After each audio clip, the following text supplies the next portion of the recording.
رسوله بالحق بشيرا ونذيرا وداعيا إلى الله بإذنه وسراجا منيرا.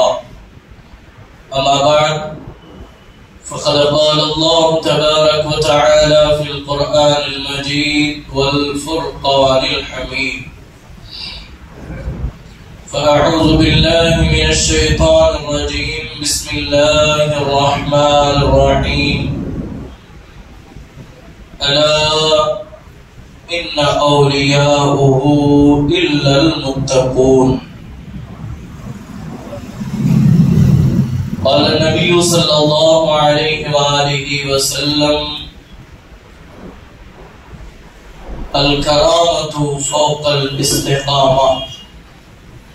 صدق الله العظيم وبلغنا رسوله النبي الكريم ونحن على ذلك لمن الشاهدين والشاكرين والحمد لله رب العالمين. اللهم رب اشرح لي صدري ويسر لي أمري واحلل عقدة من لساني يفقهوا قولي. اللهم نبّر قلوبنا بالقرآن وزين أخلاقنا بالقرآن ونجنا من النار بالقرآن وأدخلنا الجنة مع القرآن.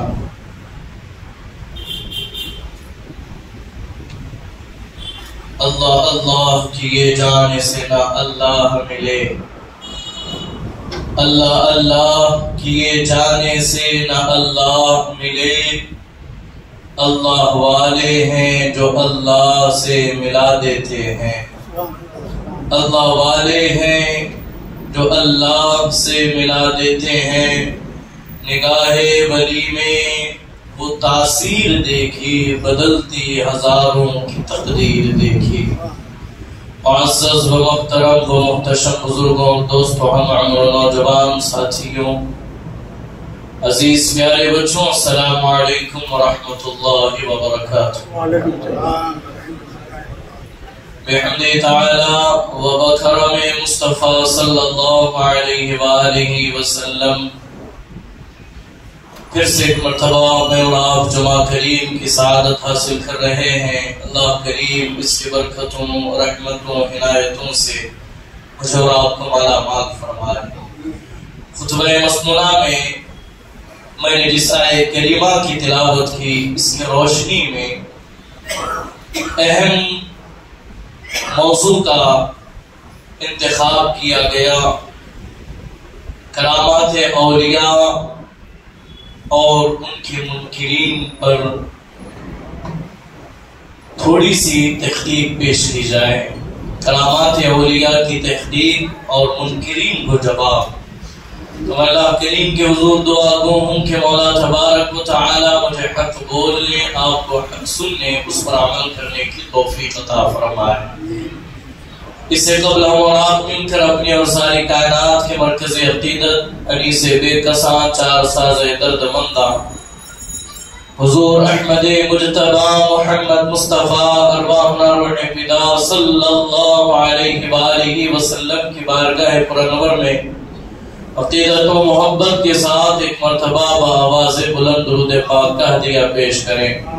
اللہم صلی علی سیدنا محمد وبارک وسلم. الصلاة والسلام علیک یا رسول اللہ، الصلاة والسلام علیک یا حبیب اللہ، الصلاة والسلام علیک یا نبی اللہ صلی اللہ علیہ وآلہ وسلم.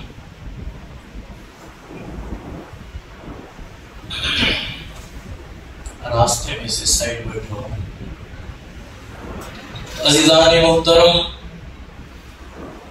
اللہ کا کلام، اللہ نے اپنے کلام میں ارشاد فرمایا: الا ان اولیاءہ الا المتقون. تحقیق کہ اللہ والوں نے تقوی کی بنیاد پر جو مقام و منزلت، جو قرب خداوندی حاصل کیا، اس کی کوئی مثل اور کوئی مثال نظر نہیں آتی. جس دور سے میں اور آپ گزر رہے ہیں، اس دور کے اندر جہاں بہت سارے باطنی فتنے ہیں، وہیں پر بہت سارے ظاہری فتنے، خاص کر کے سوشل میڈیا کے ذریعے، چونکہ ابھی سرکار سیدنا پیران پیر غوث اعظم دستگیر قدس سرہ العزیز کی نیاز 11ویں شریف کی شکل میں بڑے پیمانے پر منایا جاتا ہے، اس سے قبل بندگان خدا عاشقان مصطفیٰ نے 12ویں حضور کا میلاد منایا، اور آنے والے دنوں میں ماہ رجب میں امام جعفر صادق علیہ السلام کی نیاز وقتاً فوقتاً اہل سنت اپنی عقیدتوں کے اظہار اور محبت کی خاطر جو ہے ان محافل کا اہتمام کرتے ہیں۔ لیکن جب یہ مواقع آتے ہیں تو ایک بہت بڑا گروہ ہمارے درمیان ایسا لگا ہوا ہے کہ جو پوری قوت اور پوری طاقت اس میں صرف کرتا ہے کہ یہ منانا کیا جائز ہے، یہ منانا کیا ثابت ہے، یہ کرنا کیسا ہے، اور خاص کر کے جب 11ویں شریف کا موسم آتا ہے تو جہاں اہل سنت اولیاء کاملین خصوصاً پیران پیر غوث اعظم دستگیر کی کرامات کا جب تذکرہ ہوتا ہے تو ایک طبقہ اپنا مشن چھوڑ کر، اپنا کام چھوڑ کر اولیاء کاملین کی کرامتوں پر ریسرچ کرنا، تحقیق کرنا اور اس کے اندر نقص نکالنے میں جٹ جاتا ہے، اور نوجوانوں کو ورگلاتے ہوئے کہتے ہیں یہ کیا چیز ہے، یہ کیا چیز ہے، یہ کیا چیز ہے۔ میں انشاءاللہ 2-3 مثالوں کے ذریعے آپ کے سامنے بات رکھوں گا اور کرامات اولیاء احادیث کی روشنی میں ثابت کروں گا۔ اللہ نے چاہا تو اللہ کریم کے حضور دعا گو ہوں کہ مولا مجھے حق کہنے کی توفیق نصیب فرمائے۔ ضروری ہے، چونکہ میری عادت نہیں ہے کہ میں کرامات، واقعات اور دیگر چیزوں میں وقت جو ہے وہ صرف کروں۔ میں کوشش یہ کروں گا کہ جو اعتراضات ہوتے ہیں، جو نوجوانوں کو اہل سنت سے دور کیا جا رہا ہے، اور جو اولیاء کاملین کی محبت دلوں سے نکال کر اولیاء کاملین کے حوالے سے کہا جاتا ہے بابا تو کوئی شے ہی نہیں، اس کا ہم جائزہ لیں گے، ہم دیکھیں گے اولیاء اللہ کی شان کیا ہے اور اللہ نے انہیں مقام و مرتبہ کیا عطا فرمایا ہے۔ اور چونکہ ہمارا عنوان کرامات اولیاء ہے، بس ذرا ہمیں یہ دیکھنا ہے، اس بات کو توجہ کے ساتھ اپنے ذہن میں بٹھا لیں، اپنے دلوں میں بسا لیں، اور جب کبھی بات آئے تو اعتراض کرنے والوں کے اعتراض کا جواب دینے کی کوشش کریں۔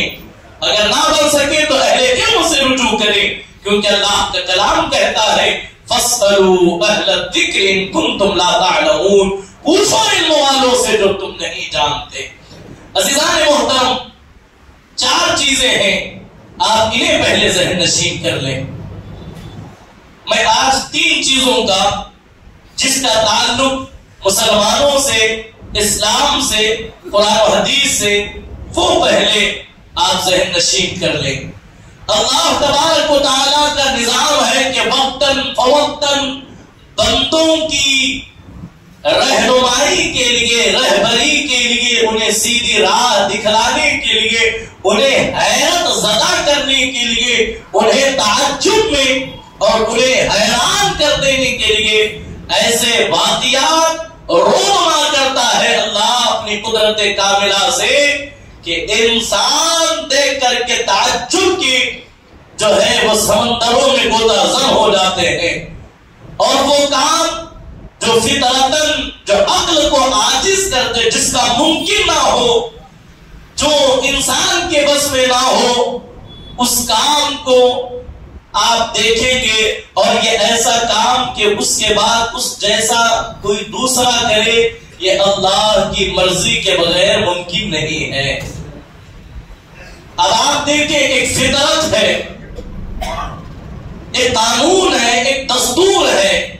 مثال کے طور پر بات پوری توجہ کے ساتھ سماعت کریں کہ ایک نظام ہے نا کہ بغیر مرد اور عورت کے ملاپ کے بچہ پیدا نہیں ہوتا. ایک نظام ہے کہ جب کبھی کسی کی ولادت ہوتی ہے تو اس میں ایک مرد اور ایک عورت کا ملنا شامل ہوتا ہے.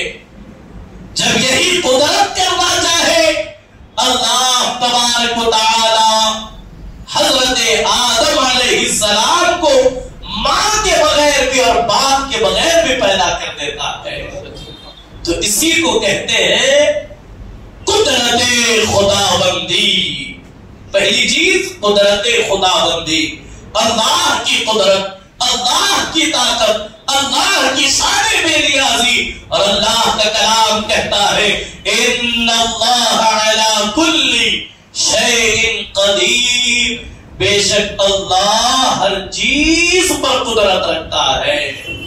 میرا مالک اس چیز پر بھی قادر ہے کہ وہ سوئی کے چھوٹے سے سوراخ میں ساتوں آسمانوں اور ساتوں زمینوں کو پرو سکتا ہے.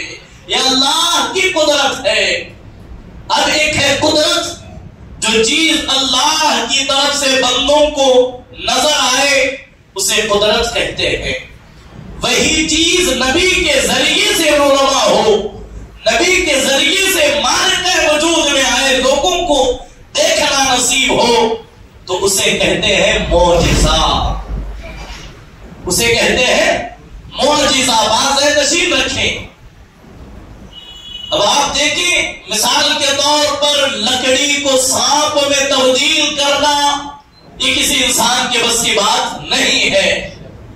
لیکن حضرت جناب موسیٰ علیہ السلام نے لکڑی پھینکی تو وہ اتنا بڑا اژدہا بن گیا کہ جادوگروں کا جادو ان کے سامنے ڈھیر ہوتا ہوا نظر آیا.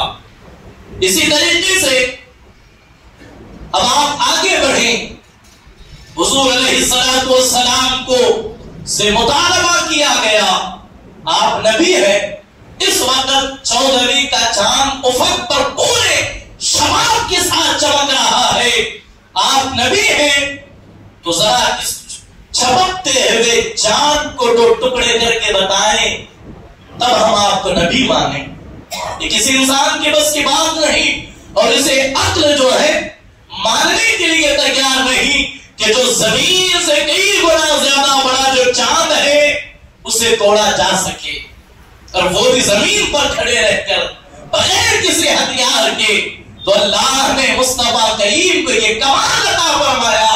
آمنہ کے لال نے جبل ابی قبیس کی پہاڑی پر کھڑے ہو کر بغیر کسی ہتھیار کے اللہ کی مرضی سے چاند کی طرف اشارہ کیا، وہ چاند دو ٹکڑے ہو گیا، ایک شرق میں گرا اور ایک غرب میں گرا. سیرت حلبیہ کے اندر علامہ برہان الدین حلبی علیہ الرحمہ نے جب وہ چاند کے دو ٹکڑے ہوئے اسی ہندوستان کی سرزمین پر کیرلا کا ایک اس زمانے میں ایک بادشاہ تھا جو اپنے باغ میں ٹہل رہا تھا، رات کے آگ جو ہے وہ پہلے پہر میں اس نے اپنی آنکھوں سے چاند کے دو ٹکڑے ہوتے ہوئے اتنے بھی دیکھے. وہ بڑی تفصیل ہے، میں یہاں سناؤں گا نہیں. تو بات سمجھ میں آئی؟ چاند ٹکڑے ہونا یہ جتنا تعجب زدہ ہے اس سے کئی گنا زیادہ میرے اور آپ کے نبی کا چاند کو جوڑنا بھی ہے. بغیر کسی مشن کے، بغیر کسی جو ہے آلہ کار کی اتنے بڑے چاند کو میرے اور آپ کے نبی نے توڑا بھی ہے تو جوڑ کر کے بھی بتایا ہے. جب سائنس جب چاند کی سطح پر قدم رکھتی ہے تو یہ دیکھ کر کے حیرت ہوتی ہے جو چاند کے اندر جو شگاف ہے، جو اس کے اندر کریک ہے، ایسا لگتا ہے کہ کبھی چاند کو توڑا بھی گیا ہے اور جب توڑا گیا ہے تو دوبارہ جوڑا بھی گیا ہے. تو اب المختصر یہاں اس بات کو یہیں روک کر یہ بتاؤں کہ اتنی بڑی جو تعجب میں انسانوں کو ڈال دے، اگر یہی چیز نبی سے رونما ہو تو اسے معجزہ کہتے ہیں. اللہ سے ہو تو قدرت، نبی سے ہو تو معجزہ. اور یہی کام اگر کسی ولی سے رونما ہو تو اسے کرامت کہتے ہیں۔ اب ان تینوں کا کام ایک ہی ہے، یعنی کہ فطرت اور قدرت جو ہے، جس کا نظام نہ ہو، جو فطرت کے خلاف ہو، وہ واقعہ رونما ہوتا ہے تو وہ اللہ سے ہو تو حضرت آدم کی شکل میں اسے جو ہے قدرت کہتے ہیں، جناب عیسیٰ کی ولادت کی شکل میں اسے کرامت کہتے ہیں، اور مصطفیٰ کریم کے کمالات کے ذریعے اسے معجزات کہتے ہیں۔ تو عزیزان محترم، بات سمجھ میں آ گئی۔ کرامات اب چونکہ قدرت خداوندی کے نمونے ہم جا بجا دیکھ رہے ہیں، اب چونکہ اب معجزہ ہم نہیں دیکھ سکتے کیونکہ حضور علیہ السلام پر نبوت کا دروازہ بند ہو گیا، آپ خاتم النبیین بن کر کے آئے۔ اب ہمیں کچھ نظر آئے تو اسے کرامات ہی کا نام دیا جا سکتا ہے، اور کرامات اللہ تبارک و تعالی اپنے بندگانے، اپنے خصوصی بندوں کے ذریعے، اپنے محبوب بندوں کے ذریعے، اپنے بندوں کی ہدایت کے لیے رونما اور واقعے کے نزاکت کے اعتبار سے انہیں ہدایت عطا کی جاتی ہے۔ تو اس پر میں آگے بڑھوں پوری توجہ کے ساتھ۔ آج جس دور سے ہم آپ گزر رہے ہیں، کرامات اولیاء کے حوالے سے ایک ایسا واویلا مچایا گیا ہے کہ آج نوجوان جو ہے وہ شکوک و شبہات میں مبتلا ہوتا ہوا، مذبذب کے شکار ہوتے ہوئے بعض دفعہ تو جو ہے اللہ کے رسول علیہ السلام کے معجزات اور اللہ کی قدرت کاملہ پر جو معاملات، جو چیزیں رونما ہوئی، یہودیوں اور نصرانیوں کے ذریعے ملحدین کے اعتراضات پر اللہ کے کلام پر بھی شک پیدا ہو رہا ہے، رسول اللہ کے فرامین پر بھی شک پیدا کیا جا رہا ہے۔ عزیزان محترم، ذرا دیکھیں، ایک خاص کر کے 11ویں شریف کا یہ موقع ہے تو بہت سارے لوگ حضور سیدنا پیران پیر غوث اعظم دستگیر کے واقعے کو لے کر کے بہت شور مچاتے ہیں، بہت واویلا کرتے ہیں، بہت زیادہ اس میں تنقید کرتے ہیں۔ تو یہاں میں چاہوں گا کہ بس واقعہ نہیں سناؤں گا، اس کا تذکرہ کر کے اس کا جواب حدیث کی روشنی میں دینے کی کوشش کروں گا۔ وہ واقعہ اپنے بارہا سنا، حضور سیدنا غوث اعظم رضی اللہ تعالی عنہ کا ایک دھوبی تھا، جب وہ مرا تو اس کے ساتھ کیا معاملہ پیش آیا۔ تو اس واقعے کے حوالے سے بہت سارے لوگ اعتراض کرتے ہیں، اور سب سے پہلی چیز اس واقعے کے حوالے سے میں آپ کے سامنے گوش گزار کروں، یہ واقعہ اہل سنت نے بیان نہیں کیا ہے، اہل سنت کی کتابوں میں نہیں ہے۔ اس واقعے کو لکھنے والے مولوی اشرف علی تھانوی ہیں، جو تبلیغی جماعت کے بانی ہیں، انہوں نے اس واقعے کو نقل کرتے ہوئے یہ واقعہ لکھا کہ حضور غوث اعظم رضی اللہ تعالی عنہ کا ایک دھوبی تھا، جب اس سے سوال کیا گیا، جب اس سے پوچھا گیا کہ من ربک ما دینک ما کنت تقول فی حق، جب اسے سوال و جواب ہوئے تو اس نے بس اتنا کہا مجھے کچھ نہیں معلوم، میں غوث پاک کا دھوبی ہوں۔ تو اس پر بہت سارے اعتراض ہوئے، بہت سارے معاملات ہوئے، اور لوگ اس پر جو ہے وہ اولیاء کاملین کی عظیم کرامتوں پر جو ہے وہ نقص نکالنے لگے۔ عزیزان محترم، پہلی چیز تو یہ ذہن نشین رکھ لیں کہ اللہ رب العزت نے سرکار غوثیت مآب کو جو مقام، جو منزلت، جو مرتبہ عطا کیا ہے، آج سے لے کر قیامت تک اس مقام پر کوئی ولی فائز نہیں ہو سکتا، بلکہ انبیاء سابقین میں بھی جتنے اولیاء پیدا ہوئے وہ مقام غوثیت کبریٰ پر فائز، ان کے مقام تک فائز نہیں ہو سکتے۔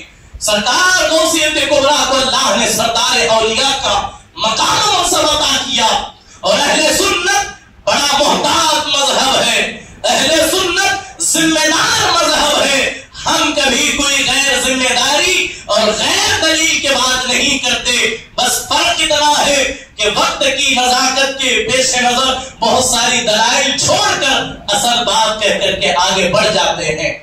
حضور سیدنا امام اہل سنت اعلی حضرت علیہ رحمۃ الرحمان کی بارگاہ میں ایک سوال آیا، اے امام اہل سنت آپ کیا کہتے ہیں کہ ایک واقعہ بڑا مشہور ہے کہ حضور سیدنا غوث اعظم رضی اللہ تعالیٰ عنہ نے 12 سال کی ڈوبی ہوئی کشتی کو نکالا، 12 سال کی ڈوبی ہوئی کشتی کو نکالا اور اس کے ساتھ پوری بارات نکل آئی. آپ اس کرامت کے حوالے سے کیا کہتے ہیں؟ میرے امام جو بغیر کبھی کسی دلیل کے بات نہیں کرتے، امام اہل سنت نے کہا فقیر کی نظر سے ایسی کوئی بات حضور غوث اعظم کے حوالے سے نہیں گزری، لیکن اللہ رب العزت نے جو سرکار غوثیت کبریٰ کو جو مقام، جو مرتبہ، جو عظمت عطا کی ہے، یہ کرامت ان کے سامنے بڑی ہلکی نظر آتی ہے، کیونکہ اہل سنت اولیاء کاملین کی اس سے بڑی بات کو بھی ماننے کے لیے تیار ہے. تو یعنی کہ یہ اہل سنت مذہب اہل سنت ہے جو اولیاء کو کرامات کے ذریعے نہیں، اولیاء اللہ کو اللہ کے بندہ ہونے کے حیثیت سے مانتے. تو بات آئی حضور غوث اعظم کے دھوبی کی، تو عزیزان محترم اٹھائے ابن ماجہ حدیث نمبر 3685 3685 حدیث آپ اٹھا کر کے پڑھیں. بہت ساری ترکوں سے حدیث آئی، قیامت کا میدان ہوگا، جنت اور دوزخ کا فیصلہ ہوگا، جنتیوں کی صفیں لگی ہوں گی، دوزخیوں کی صفیں لگی ہوں گی. اب جب جنتی جنت کے قریب جنت میں داخل ہو رہے ہوں گے، دوزخیوں کی ایک صف میں سے ایک ندا لگائے گا، اور جنتی وہ بخشے بخشائے جانے والے، وہ اللہ کا کرم پانے والے، کیا تو آپ ہمیں پہچانتے ہیں؟ حدیث رسول سنا رہا ہوں کہ آپ ہمیں پہچانتے ہیں؟ ہم وہ ہیں جس نے آپ کو ایک مرتبہ وضو کرایا تھا. ایک کہے گا میں نے آپ کو کھانا کھلایا تھا، میں نے آپ کو پانی پلایا تھا، میں نے آپ کو لباس پہنایا تھا. تو اب وہ جنت میں جانے والا پلٹ کر کے اللہ کے حضور عرض کرے گا مولا جس نے میرے دنیا میں مجھ پر احسان کیا تھا اس احسان کا بدلہ دیا جائے، اس احسان کا بدلہ دیا جائے. مولا پوچھے گا کیا چاہتے ہو؟ وہ جواب دیں گے مولا جس طرح تو نے ہمیں بخشا اس طرح انہیں بھی بخش دے، جس طرح انہیں بخشا. اب اس واقعے کو جو غوث اعظم کے دھوبی کے حوالے سے بیان کیا جاتا ہے، اس واقعے کو اور اس حدیث کو ایک پلڑے میں رکھ کر کے دیکھیں اور ذرا جائزہ لیں، اور تعصب، نفرت، دشمنی، حسد، بغض کے جو اولیاء کاملین کے پردے دلوں پر پڑے ہیں انہیں نکال کر کے دیکھیں. ایک اگر کوئی عام انسان کو ایک مرتبہ پانی پلا دے، کھانا کھلا دے، وہ بخشا جائے، کھلانے والا نہ بخشا جائے، تو وہ پلٹ کر کے اللہ کے حضور بخشش کی فریاد کرتا ہے، شفاعت کرتا ہے. بلا شبہ، بلا تمثیل واقعہ جو غوث اعظم کی حوالے سے بیان کیا جاتا ہو، چونکہ کرامات اولیاء بڑی تعداد میں کتابوں سے نہیں سینہ بسینہ ایک دوسرے سے آگے بڑھی ہیں، تو اس حدیث ہی کو دیکھ لیا جائے جس نے ایک مرتبہ ایک قطرہ پانی پلایا اللہ یہ اجر عطا کرتا ہے. جس نے ببرز مہار مان بھی لے سرکار غوثیت معاف کے پوری زندگی جس نے کپڑے دھلے ہوں، کیا غوث اعظم اسے نہیں بخشوا سکتے؟ ضرور بخشوائیں گے، ضرور اللہ رب العزت ان کی طفیل اس کی شفاعت کرائیں گے. اسی طریقے سے دیکھیں جو لوگ کہتے ہیں اولیاء کاملین کو کسی چیز کا تصرف نہیں، اختیار نہیں، اور کہتے کہتے انبیاء تک پہنچ گئے اور کہتے ہیں تو یہ تو انسان کی حیثیت سے اتنے بے بس ہے، یہ تو اپنی موت کو تک نہیں روک، یہ تو اپنا پیشاب تک نہیں روک سکتے۔ تو عزیزان محترم، یہ صرف اور صرف نفرت ہے جو نوجوانوں کی دلوں میں ڈال کر، ایسی باتیں ڈال کر کے مسلمانوں کو برگلا کر انہیں اللہ رسول سے دور کیا جا رہا ہے۔ تو یہاں جو یہ کہتے ہیں تو وہ تو پیشاب نہیں روک سکتے، وہ تو پیشاب بھی اپنا نہیں روک سکتے، میڈیکل کی ادھر ادھر کی باتیں لا کر کے نوجوانوں کو، مسلمانوں کو برگلا رہے ہیں۔ آپ یہ جواب ذہن نشین رکھیں، اللہ نے انبیاء کو وہ اختیار دیا ہے، وہ چاہے تو موت آتی ہے، وہ چاہے تو موت پلٹ جاتی ہے۔ کیا حجۃ الوداع کا خطبہ آپ نے نہیں سنا؟ اللہ کے رسول صلی اللہ علیہ وآلہ وسلم سوالات صحابہ کے درمیان ارشاد فرماتے ہیں، مجھے اختیار دیا گیا، ایک بندہ ہے اسے اختیار دیا گیا، چاہے تو زندگی بڑھا لے، چاہے تو اپنے رب کے حضور آ جائے۔ کیا یہ اختیار کسی انسان کو دیا گیا کہ ہم سے آپ سے پوچھا گیا آپ کی زندگی ختم ہو گئی، اگر آپ کیا چاہتے ہیں؟ نہیں، موت کا فرشتہ اچانک آ جاتا ہے، لیکن یہ شان انبیاء ہے۔ اللہ پوچھتا ہے، محبوب دنیا میں اپنے غلاموں کے ساتھ رہنا چاہتے ہو یا اپنے رب کے قرب میں آنا چاہتے ہو؟ تو مصطفیٰ کہتے ہیں، مجھ سے پوچھا گیا، میں نے رب کے قرب کو پسند کیا اور ٹال نہیں سکتے۔ اٹھاؤ، اللہ کے رسول علیہ السلام کے فرامین موجود ہے۔ جناب اسرائیل آئے، آ کر کے جناب موسیٰ سے کہا، اے موسیٰ آپ کی زندگی ختم ہو گئی، چلے۔ جناب موسیٰ عروج پر ہے، ایسا تھپڑ اسرائیل کو مارا کہ آنکھ باہر نکل گئی۔ جو کہتے ہیں پیشاب نہیں روک سکتے، عقل کے اندھوں ذرا پڑھو جناب اسرائیل، یہ کوئی قصہ کہانی نہیں، احادیث میں آپ کو پڑھ کر کے سنا رہا، احادیث سنا رہا ہوں۔ جناب اسرائیل جا کر کے عرض کرتے ہیں، اللہ یہ کس کے پاس تو نے بھیجا؟ اس نے مار کر کے میری آنکھ نکال دی۔ یعنی کہ یہ اولیاء کا، یہ اللہ والوں کا تصرف ہے، وہ چاہے تو موت کو اختیار کر لے، چاہے تو موت کو ٹال دے۔ عزیزان محترم، بات آگے بڑھی، جو لوگ کہتے ہیں کرامات اولیاء اگر ہوتی ہیں تو ہمیں نظر کیوں نہیں آتی؟ ہمیں کیوں نظر نہیں آتی؟ جب تک کیمرہ ایجاد نہیں ہوا، جب تک اسکرین نہیں آئی، جب تک سوشل میڈیا نہیں آیا، بہت ساری کرامتیں ہوتی رہی۔ اب چونکہ یہ سب آ گیا ہے تو اب کرامت کیوں نہیں نظر آتی؟ اب آج کوئی کسی ویڈیو میں کرامت کیوں نہیں آتی؟ تو میرے عزیزوں، اس کے دو جواب ہیں۔ پہلی چیز، کرامت، معجزہ، یہ انسان کی اختیار میں نہیں ہے، اللہ کی مرضی پر منحصر ہے۔ اللہ کی مرضی سے ہوتے ہیں اولیاء۔ اللہ اگر چاہے، اللہ کی مرضی سے اس میں شامل ہو تو وہ کرامت کا وجود ہوتا ہے، اگر نہیں تو وہ مشکلات کو طے کرتے ہیں۔ اور دوسری چیز، اللہ کی مرضی کے بغیر پتہ نہیں ہلتا، اور یہ اللہ کا کام ہے کہ بندوں کے ذریعے بندوں کو کرامت دکھائے، نبیوں کے ذریعے بندوں کو معجزہ دکھائے۔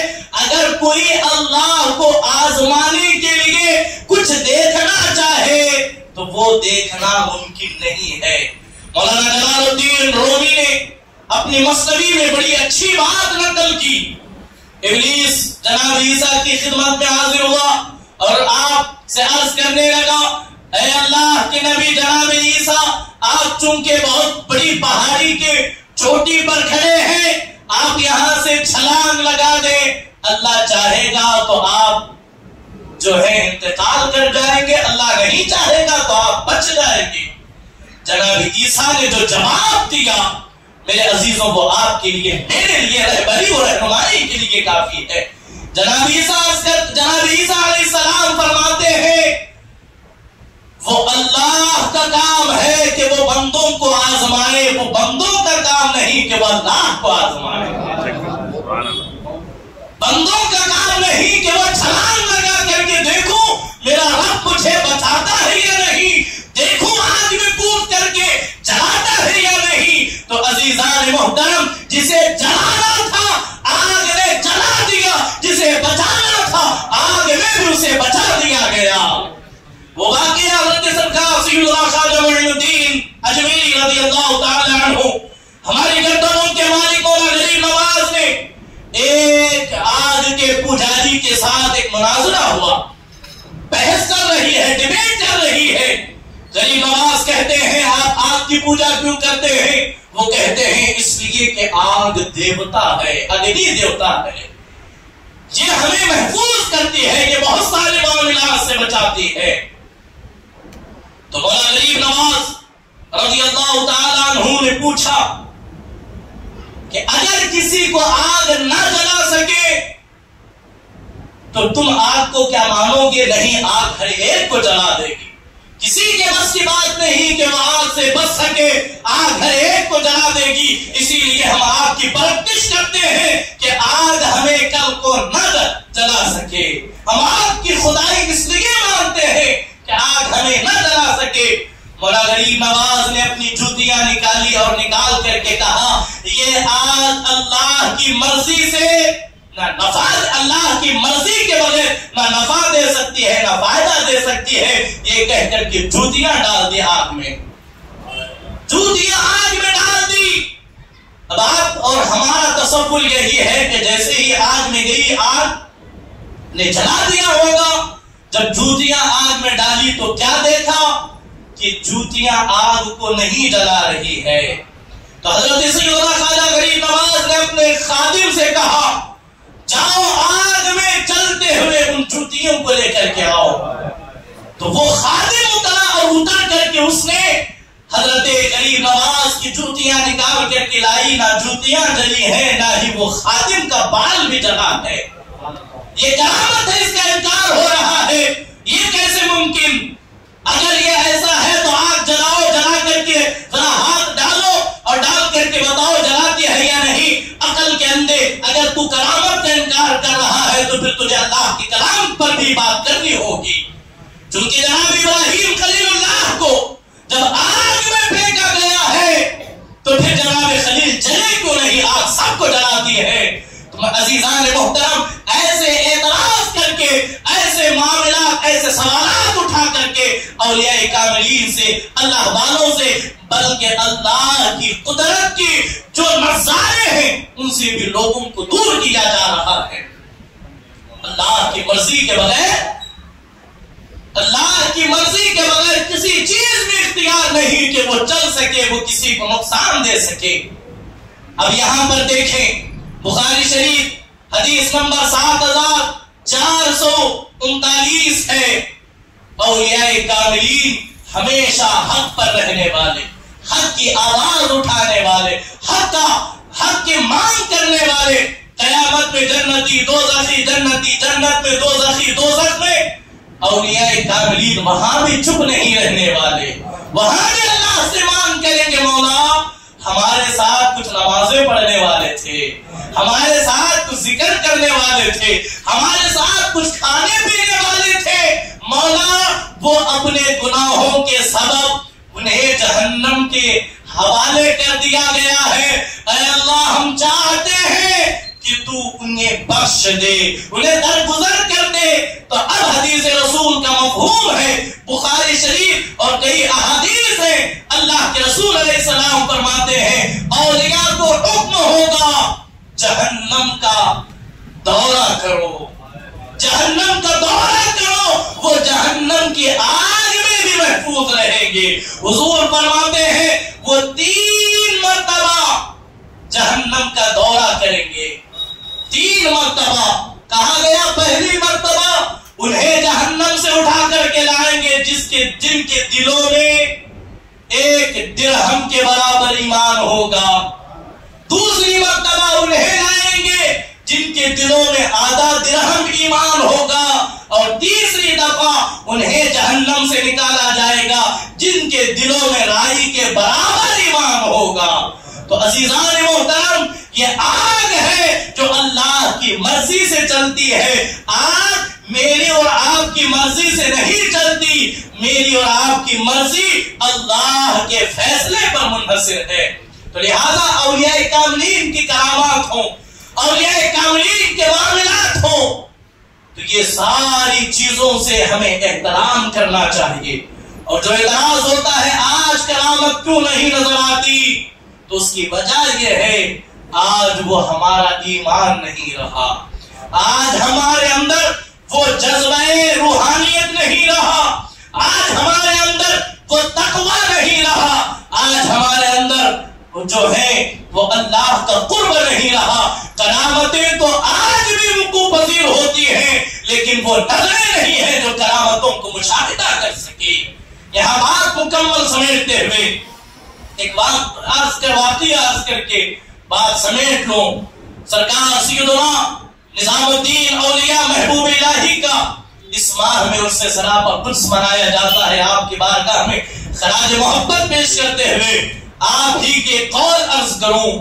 حضرت سیدنا محبوب الہی نظام الدین اولیاء کی بارگاہ میں ایک نوجوان آیا، آ کر کے اس نے یہ چاہا کہ میں آپ سے کوئی کرامت دیکھوں، کوئی تعجب زدہ چیز دیکھوں جو عقل کو حیرت میں ڈال دے۔ وہ نوجوان دن بھر رہا، کوئی کرامت، کوئی معاملہ نہیں نظر آیا۔ رات میں چلنے لگا تو محبوب الہی نے کہا ہمارا دن دیکھ لیا ہے، ذرا رات بھی دیکھ لو، رہ جاؤ، رات میں رہ جاؤ، ہو سکتا ہے دن میں کرامت نہیں دکھی، رات میں دکھے گی، رات میں نظر آئے گی۔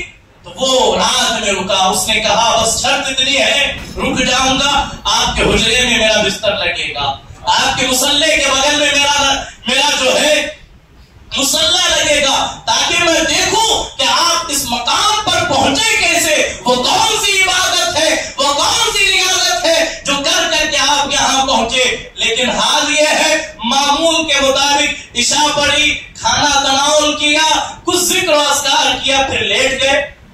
وہ سمجھتا تھا کہ آج میں کوئی مخصوص عبادت کریں گے جس سے کرامت کا ظہور ہوگا۔ اللہ اکبر، المختصر دن بھی دیکھا، رات بھی دیکھا، لیکن نہ دن میں کرامت نظر آئی، نہ رات میں کرامت نظر آئی۔ جب وہ پلٹنے لگا، محبوب الہی نے پوچھا کیا ہوا؟ اس نے کہا کچھ نہیں دیکھا، مایوس ہو گیا ہوں، کرامتوں سے جو ہے وہ دل اٹھ گیا ہے۔ محبوب الہی نے پوچھا نوجوان یہ بتا، تو نے دن بھی دیکھا، رات بھی دیکھی، تنہائی بھی دیکھی، مصلے پر بھی دیکھا، تو نے کرامت نہیں دیکھی، مجھے یہ بتا میں نے پورے دن اور رات میں کیا کوئی چیز خلاف سنت کرتے ہوئے نظر آیا؟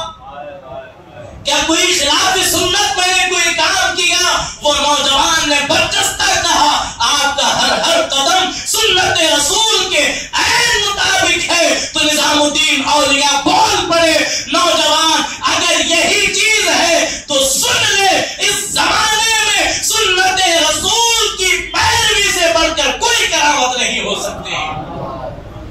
سنت رسول سے بڑی اور کیا کرامت ہو سکتی ہے؟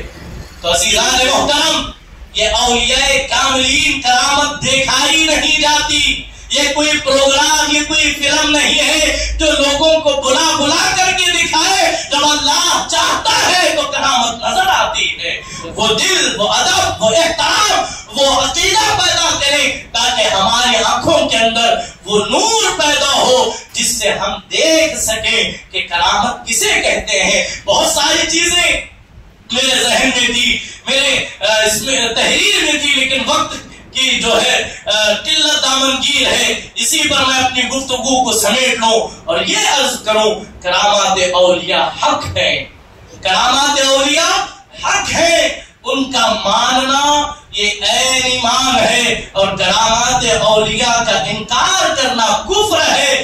ہاں البتہ یہ ضرور ہے وہی کرامت قابل قبول ہے جو حدیث اور قرآن سے نہ ٹکراتی ہو۔ وہ کرامت جو قرآن سے ٹکرائے، حدیث رسول سے ٹکرائے، وہ اہل سنت کی نظر میں قابل قبول نہیں ہے۔ اگر کوئی پیر صاحب کہے کہ میری کرامت یہ ہے کہ میں پردے میں بیٹھ کر کعبے میں جا کر کے نماز پڑھاتا ہوں، اس پیر کو پیر کی جوتی سے مار کر کے کہنا چاہیے اللہ کے رسول نے جب نماز پڑھ کر کے دکھائی ہے تو تیری کرامت یہ قابل قبول نہیں ہے۔ جو پردے میں رہ کر کہے کہ میں کعبے میں جا کر کے نماز پڑھ رہا ہوں، یہ میری کرامت ہے، یہ میرا تصرف ہے، اہل سنت اس کرامت کو، اس تصرف کو نہیں مانتا، اور یہ ہر ایک کو دکھانے کے لیے ہر دن وقوع پذیر نہیں ہوتی۔ عزیزان محترم، دور حاضر میں لوگ کرامتوں کو کیمرے کی نگاہوں سے دیکھنا چاہتے ہیں، کیمرے کی نظروں سے دیکھنا چاہتے ہیں، اور دیکھ کر کے یقین کرنا چاہتے ہیں۔ اگر یہی ہے تو رسول کائنات علیہ السلام کی زندگی کے حوالے سے بھی آج ملحدین جو ہیں، دشمنان اسلام اعتراض کرتے ہیں۔ رسول اللہ کی بارگاہ میں حضرت قتادہ اپنی جو آنکھ ان کے باہر نکلی تھی لا کر کے پیش کرتے ہیں، یا رسول اللہ میری آنکھ نکل گئی ہے۔ حضور لیتے ہیں اور لے کر کے اپنا لعاب دہن لگا کر دوبارہ حضرت قتادہ کی آنکھ میں ڈال دیتے ہیں، آنکھ ٹھیک ہو جاتی ہے۔ یہ کرام معجزہ ہم سنتے ہیں اور سن کر سبحان اللہ کہتے ہیں۔ اور اسی کے بعد دوسری جنگ ہے جہاں حضرت حضور علیہ السلام پر حملہ ہوا، حضور کے دندان شہید ہوئے، حضور لہو لہان ہوئے۔ آج ملحدین کا یہی اعتراض ہے، جب رسول اللہ جب اپنے صحابی کی آنکھ پر جو ہے لعاب لگا کر کے ان کی آنکھ ٹھیک کر سکتے ہیں تو پھر تمہارے نبی لہو لہان کیوں ہوئے؟ تو آپ کیا جواب دیں گے کہ رسول کائنات کی؟ تو لہذا یہ ملحدین اور یہ دور حاضر میں یہ پڑوسی ملک کا یہ انجینئر مرزا جو آج اپنے کرتوتوں کے سبب وہاں کی حراست میں جیل میں بند ہے، اس کے نظریات نے، اس کے معاملات نے اسے کیفر کردار تک پہنچایا۔ وہ یہ کہتا ہے اگر بابے کچھ کر سکتے ہیں تو آج یہ کیوں نہیں کر سکتے، آج یہ کیوں نہیں کر سکتے؟ آج جو ہے تمہاری درگاہوں کا بل کیوں آتا ہے، وہ امریکہ کو کیوں اس کو نابود نہیں کر سکتے؟ میرے عزیزوں یاد رکھیں، اللہ کی مرضی کے بغیر پتھر تک نہیں ہلتا تو اولیاء سے کرامتوں کا ظہور کیسے ہو سکتا؟ جب اللہ کی مرضی ہوگی کرامت ہوگی، جب اللہ کی مرضی نہیں ہوگی نہ کرامت ہوگی نہ معجزہ ہوگا۔ اس لیے کہ ہر چیز اگر کرامت اور معجزے سے دیکھا جائے تو دنیا میں کبھی ناانصافی ہی نہ ہو، فوراً کوئی غلط کام ہو تو اس کو کیفر کردار تک کرامت کے ذریعے، معجزے کے ذریعے پہنچا دیا جاتا۔ لیکن قدرت کا ایک قانون ہے، ظالم کو چھوٹ دی جاتی ہے۔ آج بڑی ذمہ داری کے ساتھ یہ میں عرض کروں، عزیزان محترم، دور حاضر میں لوگ کرامتوں کے مطالبہ کرتے ہیں، کرامتیں کیوں نظر نہیں آتی؟ اولیاء اتنے ہیں، بس اتنا ذہن نشین کر لیں، ہماری اتنی بدعمالیوں کے بعد بھی، اتنے پاپوں کے بعد بھی، اتنے جرائم کے بعد بھی، اتنے گناہوں کے بعد بھی شراب عام ہے، زنا عام ہے، سود عام ہے، دھوکہ دڑی عام ہے، قتل و غارت گری عام ہے، پھر بھی یہ اللہ کا عذاب ہم پر اس لیے نہیں آتا، اولیاء کے تصرف نے، انبیاء کے اختیارات نے اللہ کے غضب کو روکے ہوا ہے۔ اس سے بڑھ کر اور کیا کرامت انسان دیکھ سکتا ہے؟ اور حضرت انسان کی کرامت، میں ہفتے کی نماز بھول جاتا ہے، کبھی اللہ یاد نہیں آتا۔ یہ آپ کی بھی بڑی کرامت ہے کہ کبھی مسجد تک نہیں آتے، ورنہ مسلمان تو بے نمازی کو دسترخوان پر بٹھانا پسند نہیں کرتا۔ تو عزیزان محترم، اگر ان چیزوں کو دیکھا جائے تو ہر چیز پر بات آئے گی، ہر چیز پر، ہر وہ چیز جو عقل کو حیرت میں ڈال دے، جو خلاف عادت ہو، جو خلاف فطرت ہو، وہ کام اللہ سے ہو، اللہ من جانب اللہ ہو، تو قدرت ہم نبیوں کے ذریعے ہو، معجزہ اور ولیوں کے ذریعے ہو تو اسے کرامت کہتے ہیں۔ اگر آپ کو بات کوئی پسند آئے اسے دل میں بٹھا لیں، نہیں تو آپ اسے وہیں چھوڑ دیں۔ اپنی نسل کی صحیح طور پر ان کی دیکھ ریکھی کریں۔ یہ فتنوں کا دور اتنا بڑھ گیا کہ یہ اتنا آپ کی اولاد کو، نسل نو کو ورگنا کر کے اولیاء سے دور کریں گے، آپ سے دور کریں گے۔ وہ دن بھی آئے گا جب آپ مر جائیں گے، ہماری اولاد ہمارے قبر پر بھی نہیں آئے گی، وہ فاتحہ بھی نہیں پڑھے گی، وہ کہے گی کہ مزارات پر جانا، قبروں پر جانا شرک ہے۔ لہذا اپنے بچوں کی فکر کرے، اپنے بچوں کی فکر کرے، اور سب سے بڑھ کر کے ادب کو اپنے سینوں سے لگائے۔ ادب انسان کے لیے بہت ضروری ہے۔ آج ہم دیکھتے ہیں آج ادب نہیں رہ گیا۔ آج ہم محسوس کر رہے ہیں نہ بڑے چھوٹوں پر شفقت کر رہے ہیں، نہ چھوٹے بڑوں کا ادب کر رہے ہیں، نہ مسجد کا ادب ہے، نہ ہی اللہ کی عبادتوں کے اندر ادب ہے۔ جیسے مرضی آ رہی ہے وہ مسجدوں میں آ رہے ہیں، مسجدوں میں بیٹھ رہے ہیں۔ نہ جانے بار بار یہ چیز میں کہتا ہوں کہ جب آپ مسجد میں آئے سب سے پہلے یہ اپنے آپ کے ذہن میں بٹھا لیں، آپ ایک غلام کی حیثیت سے اپنے مالک کے در پر آئے تو بیٹھنے کا انداز آپ کا ایسا اختیار کرنا چاہیے آپ اپنے گھر میں نہیں اللہ کے گھر میں بیٹھے ہیں۔ ہم بار بار کہہ رہے ہیں لیکن لوگ دیکھ چھوڑ کر بیٹھنے تیار نہیں، قبلہ رخ ہو کر بیٹھنے تیار نہیں۔ مجھے آج تک یہ بات سمجھ میں نہیں آئی، 4 سال سے میں یہ چیز کہہ رہا ہوں۔ جب آپ مسجد میں آئے قبلہ رخ ہو کر کے بیٹھے، قبلے کی طرف بیٹھنا، منہ کا رخ کر کے بیٹھنا بھی ایک بہت بڑی عبادت ہے۔ آپ مسجد میں آئے ادب کے ساتھ آئے، اور یہاں تک کہا گیا اگر آپ زمین پر بیٹھ سکتے ہیں تو اللہ کے گھر میں شان کے ساتھ کرسی پر بیٹھنا بھی بے ادبی ہے۔ اپنے اولاد کو سکھائیں، آداب مسجد بتائیں، بڑوں کے آداب بتائیں، اولیاء کے آداب بتائیں، انہیں اولیاء اللہ سے دور کریں، انہیں قرآن و حدیث سے، انہیں اولیاء اللہ کے قریب کریں، جو دور ہیں انہیں اللہ کے کلام سے نزدیک کرے، انہیں جوڑے اولیاء اللہ کا۔ اور جب بندوں کا رشتہ جڑتا ہے تب جا کر کے اللہ کی رضا ہم پر جو ہے وہ نازل ہوتی ہے۔ اللہ کریم کے حضور دعا گو ہوں، مولا تبارک و تعالی میرے کہنے میں، آپ کے سننے میں جو بھی غلطیاں ہوئی ہوں اللہ درگزر فرما کر